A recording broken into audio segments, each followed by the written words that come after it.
Are y'all ready for the feature? Yeah! And y'all don't sound like y'all ready for it. Are y'all really ready for the feature? Yeah! This guy, I met him years ago. I had no clue that he knew how to play the guitar. I had no clue that he was doing all these different things. He wrote magazines, working in articles, and he does photography. He's a poet. This guy is amazing, and I'm like, damn, I want to be like him when I grow up, you know. So, but he's a good friend of mine. I'm glad he's here with us this evening. He's gonna let y'all know how he really don't give a fuck. All right. Let's start clapping. Without further ado, for your feature for the evening, Dannie B.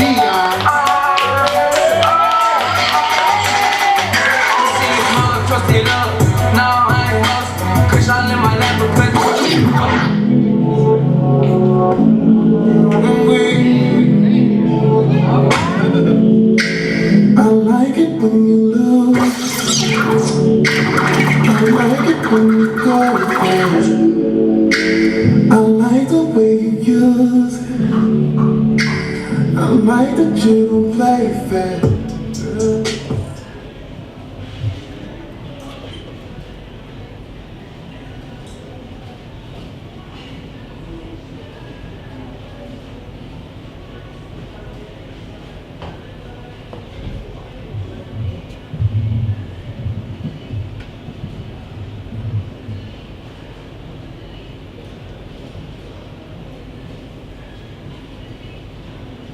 Closely, we walk with the transparency of eyes to visualize this scenery on the greenery of grass.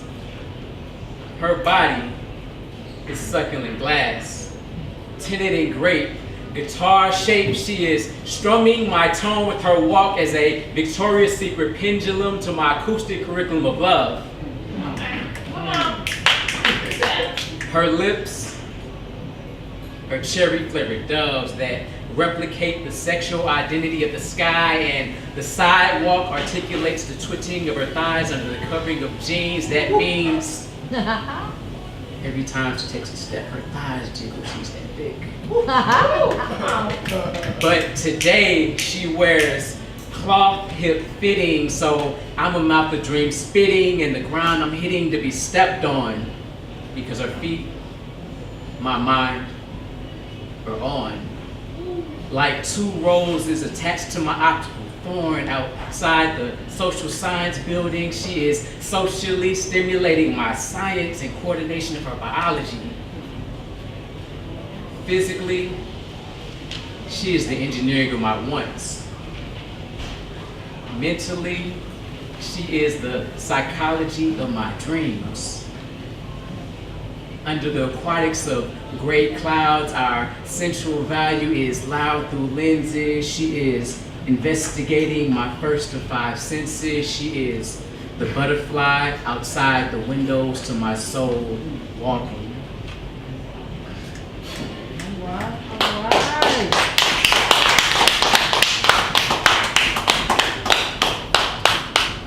How y'all doing this evening? Good. I go by Dannie B, and I'm y'all featured for this beautiful evening, man. So, y'all having a good time tonight? Yeah. Wonderful. So, like, I haven't been on the landing in Hellas. Like, you know, when I pulled up, I'm like, you know what? I ain't gonna park nowhere close. I'm gonna park all the way over here, and I'm gonna take me a nice leisurely stroll across the cobblestone. You know, how you be seeing in the movies and everything. People just be strolling and shit. So I did that today. Real nice. So I guess like my brief introduction, I do a lot of shit. Essentially, like people have said, I'm like a contemporary Renaissance man. All right. So like literally just last week I had 2 music gigs. I played bass and guitar. But today is gonna be different because before I got into music, before I got into to photography or any of the other things that I do, poetry was my gateway into the arts. It was the first time that I knew that you don't have to be an engineer, you don't have to work in computer science, you don't have to be a doctor, you don't have to be a lawyer. It was the first time that I knew that there was something that us as human beings can channel from the greater beyond. So poetry is very near and dear to my heart, so I really wanted to do a show that is strictly poetry, just to, honor the craft of poetry as well as honor all the people that have come before me. And that's actually a significant thing because it's been exactly 10 years since the day I stepped into Legacy and Books and Cafe. So, like, anybody that knows poetry in St. Louis, like, Legacy is the mecca. Like, that's where everybody starts, that's where everybody journeys back to. And it's, kind of been this reoccurring theme that it's kind of come full circle for me. I remember I was in there chopping it up with Mr. Nix. I'm like, yo, it's been exactly 10 years since the first day I set foot in your establishment. And it's also a blessing that it's still there, after 10 years of business still going strong.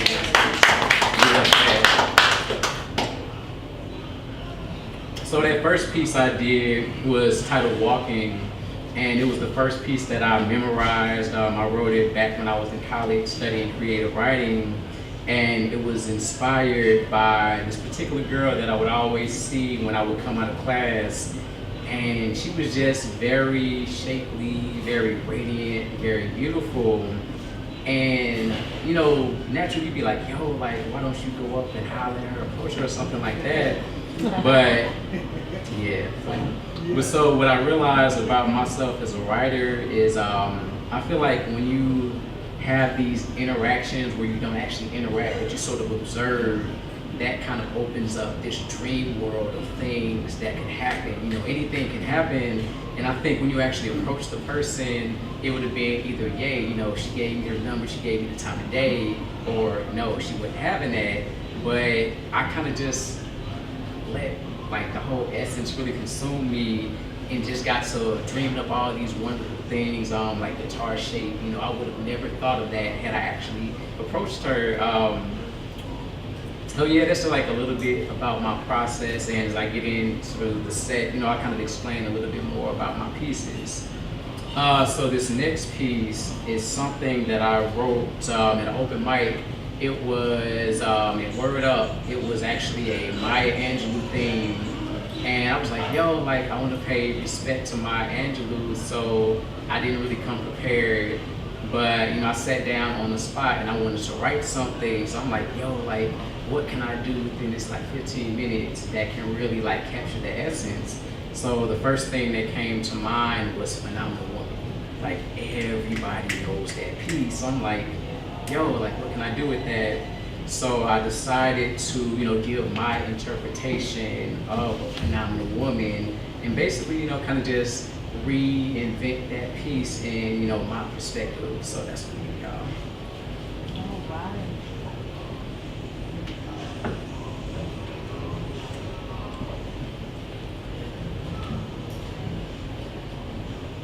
Pretty woman, I wonder where your secret lies.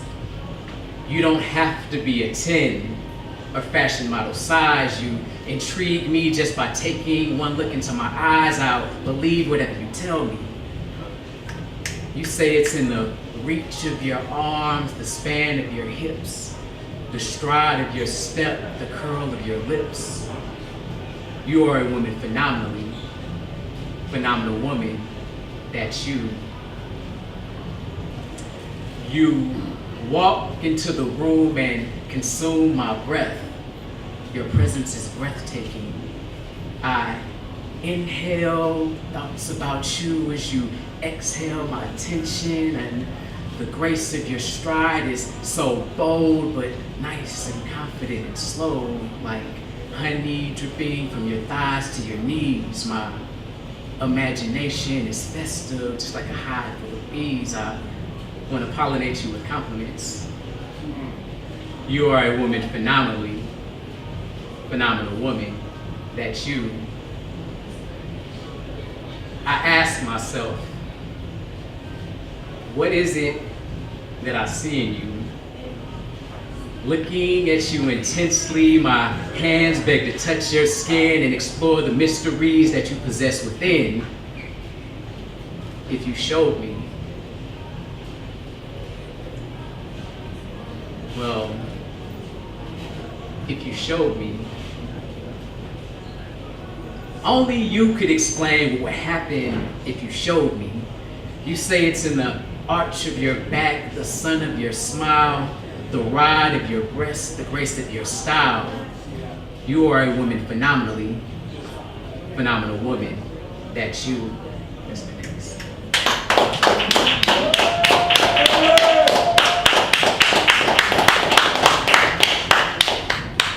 So I want to take this time to introduce my family that just walked in by way of ATL, also my cousin, Washington State.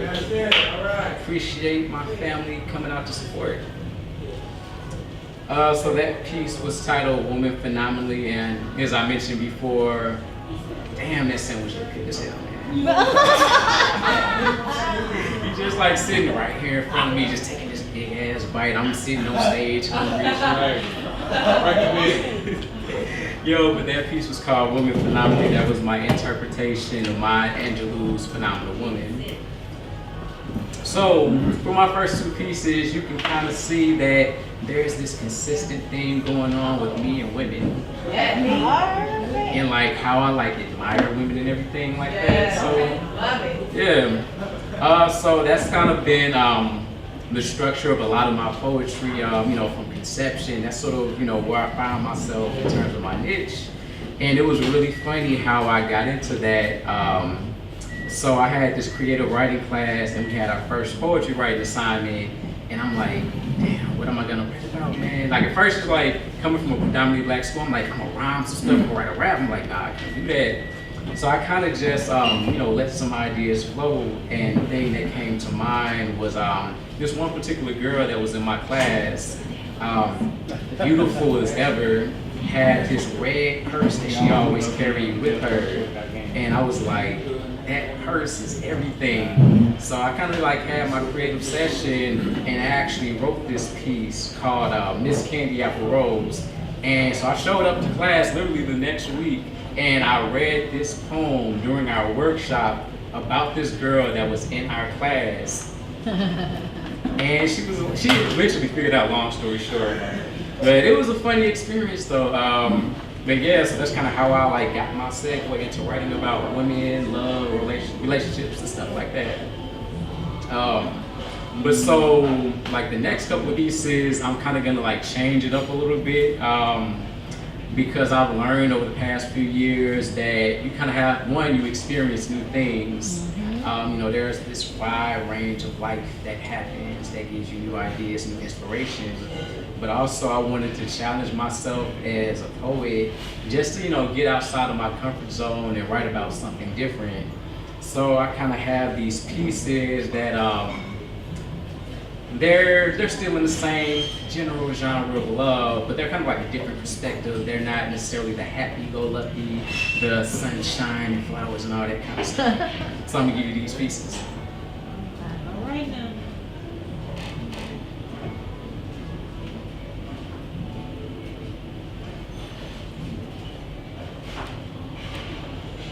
I want to be at yes with you. When I ask you to be my woman, I want the only answer on your mind to be yes. Yes. I'm down with you. I hope we can move past all the issues that have kept us apart. I pray that we heal from insecurities that suffocate love because we're both learning how to breathe again. I want you to be wholly you and me to be wholly me, so I can ask you to be my woman without any reservations, and you can say yes without any hesitation. Come on. May all of our fears shed away and let both of us become comfortable with being vulnerable. All right. I promise to protect your heart as if it were mine and be open enough to let you inside.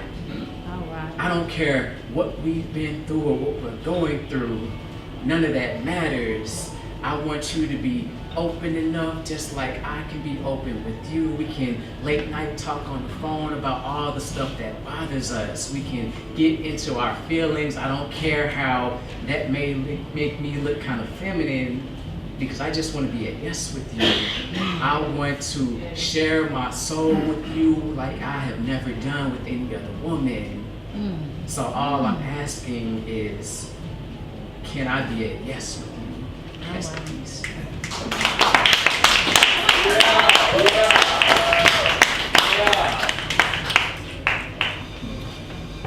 So this next one, continue with the same thing. So I think sometimes we kind of get stuck in this place of love is happy and wonderful.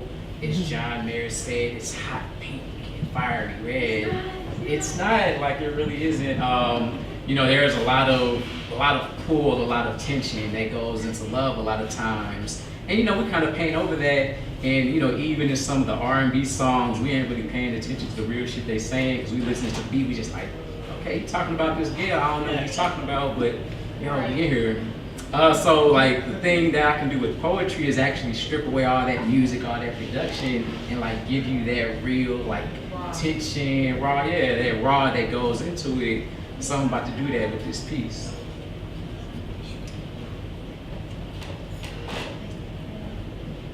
Every woman before you was perfect until she wasn't. Every relationship seemed like it had wings that would fly me to the promised land of fairy tales and sunshine, until those soft down feathers became ruined in surprise thunderstorms that popped up in the middle of summertime. After each relationship failed, it seemed like the next one was taking me higher. I learned new things about myself that I never knew in the past, like how I sometimes moved a little bit too fast, or how I maybe didn't listen enough. That's something that can be very helpful whenever you're trying to start something new. Yeah. Okay. And isn't it funny how everything that's new seems like it was made just for you? That's right. Come on. Yeah. New love is always the right love, and the right love is always new love. Okay. But new love has to mature, or it just becomes old love. I've fallen victim to old love. Here I am, trying to start something new with you. I arrived on your doorstep with bags packed full of old love, trying to move into your heart. I know I should get rid of these, but I have no idea where I should start. Solo flights are so lonely, and I want you to be on board with me, but I don't want that other woman's panties to scare you from taking this ride with me. I always thought I was gonna be just like my parents, connected to my life partner in my 20s, but instead I'm connected to a bunch of failed relationships that are probably gonna shape my perception of love when I pull up in my 30s, which is this month.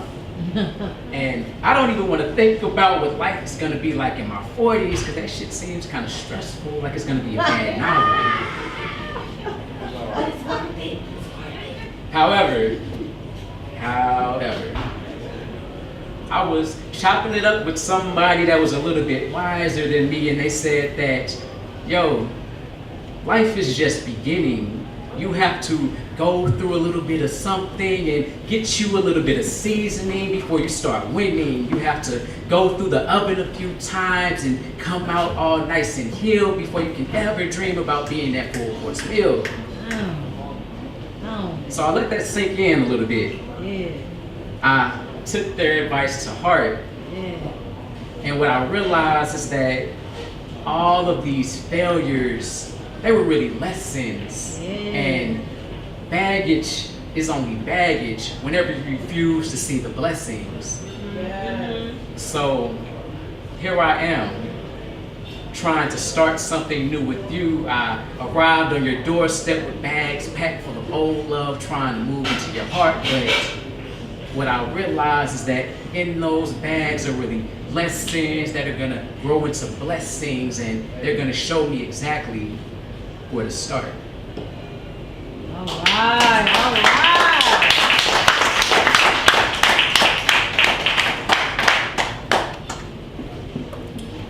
So I guess that's like me kind of being like a little bit in my feelings. Like I ain't gonna like stunt, man. Like that's real stuff, man. Any man that ever be like, nah, dog, I ain't got no feelings. You lying, man. You lying. So one thing I kind of want to point out with both of those pieces is that even though from my perspective they seem like that downhill piece, there's still kind of like a happy ending, because I'm a very much a glass is half full type person. You know, I believe that there's always more to life. You know, just because you're going through something today, you know, that ain't the end of the road, man. You know, there's still many tomorrows to make it a lot better. So I like to still kind of like live through hope, man. You know, have that little something that's gonna keep your hopes alive. You know, keep you waking up for the next day, man. Because just because you went to bed sad don't mean you can't jump out the bed happy the next morning.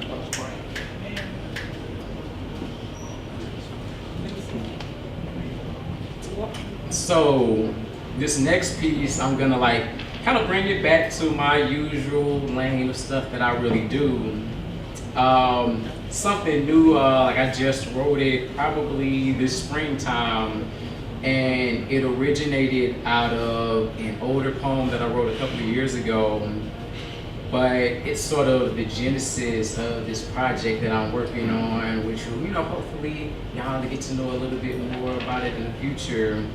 But essentially, it deals with the intimacy of mourning, and I guess to like drop all the artsy talking, all the literature and all that kind of stuff. It's basically about mourning sex.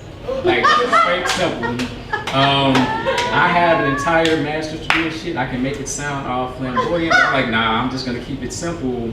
But really, so if you've ever like taken a writing class, or if you're just like a writer, you know how you just sort of like wake up first thing in the morning, and that's when your body is completely at rest, and some of your purest thoughts can kind of surface.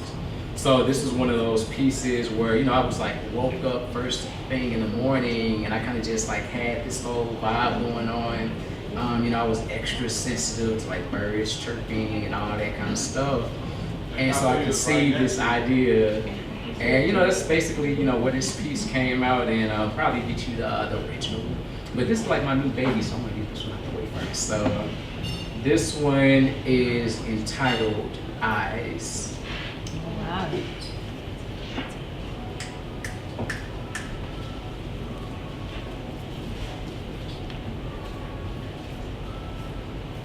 You opened your eyes, and light brown pearls began to grace the world. Two hazel suns giving light to the sky. Your eyes inspired a new day like creamer in coffee swirl. You stared at me from across the pillow, and I became trapped in your gaze. Early morning sun was streaming through the window, so the newness of the AM was captured in the way your eyelashes waved. Then your eyes began to move. Up and down and left and right. They were in synchronized groove as you consumed every piece of me that was captured in your sight. Staring in your eyes, I could see my reflection shifting as your eyes moved in coordination with your thoughts, and I could start to see what you were thinking. You admired my face. You wanted to kiss me.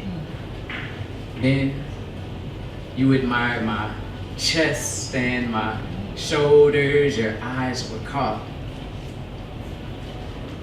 Sunlight revealed desire burning inside you. Your eyes craved everything that was captured in your view. You wanted me sexually.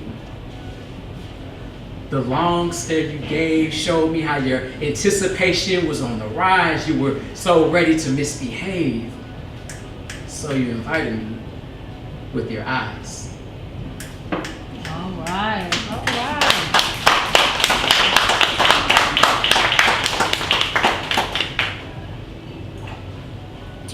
Gotta have your water. So, tucked away in my bag of many other things that I do. So I was working with one of my close friends that is a vocalist, and she does a whole bunch of stuff too. But she was basically giving me like the lowdown on what it takes to be a singer. And she was like, "Yo, drop the alcohol, pick you up some water, put you a little lemon so you see the little thing from around here, and basically like keep your throat in check and everything." So I've been doing that for the past year, trying to get my performance game up. I might be in Madison Square Garden, something like that. So I'm trying to practice on.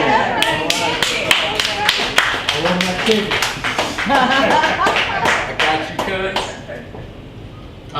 So before I get into this last piece, I have to do the advertisements and everything like that, man. So, I'm bougie as fuck, so I have a website. It is DannieB.com. That's DANNIE, the letter B as in boy.com. You can also find me on Instagram and Twitter at Dannie B, spelled the same way, Dannie B224. I'm pretty chill, man. Like, I don't be going crazy on the gram or anything like that. If anything, man, like, I kind of ignore social media because I feel like it's sometimes a distraction from the creative process.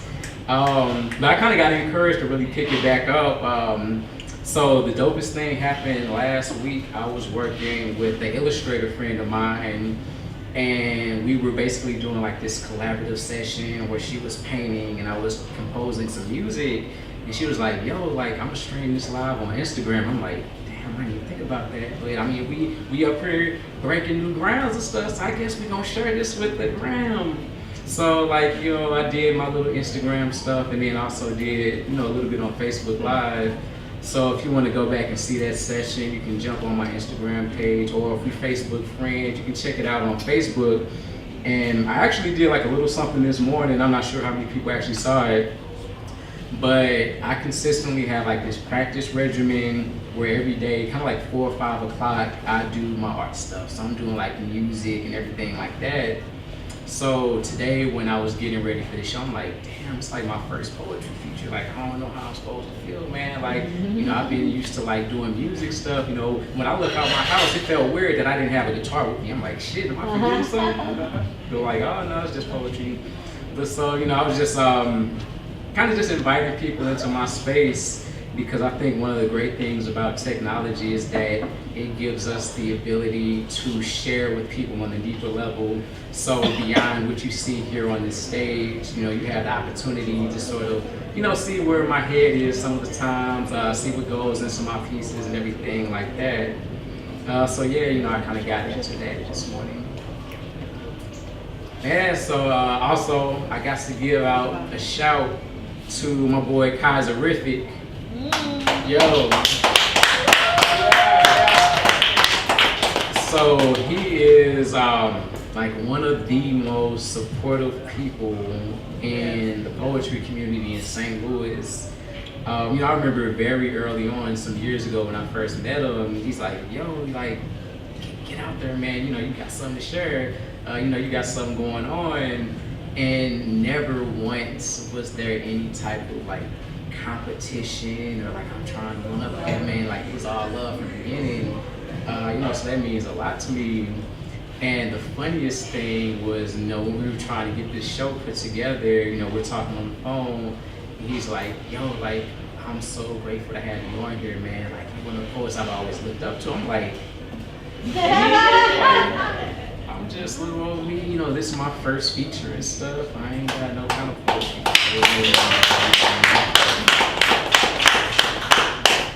But like, truly, it really is humbling to have somebody really want you to be on their show. So like, I'll never forget that. Like, I don't care how big this is, man. Like, I'm always gonna come back to these very days, that first day that I walked into Legacy, man, because that's where home is, man. That's what keeps you humble. And so, as much as I hate to do it, I only got one more piece for y'all, man. Like, I love this interaction, but I'm not even gonna say all good things come to an end. There's just all things continue on next time, because there's gonna be a next time. All right.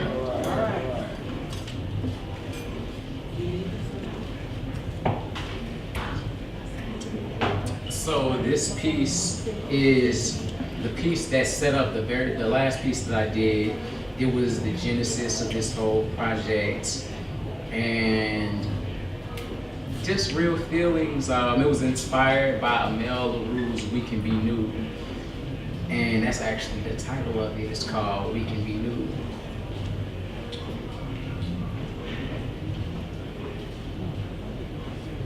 We can be new, like the first sign of sky blue in the AM. Enjoy the first sight of me next to you when we awaken from the spiritual journey our souls have taken. Pull me into your arms and kiss me until our senses rise.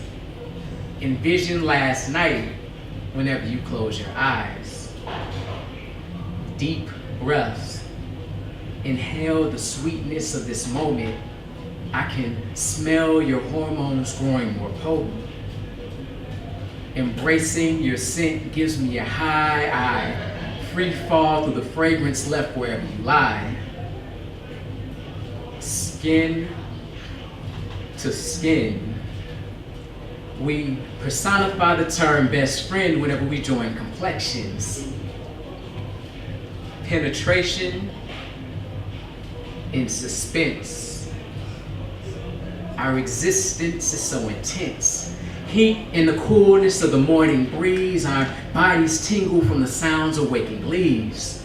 The aroma of sexual dreams still lingers as I lick today's morning dew from your fingers. I can taste your thoughts.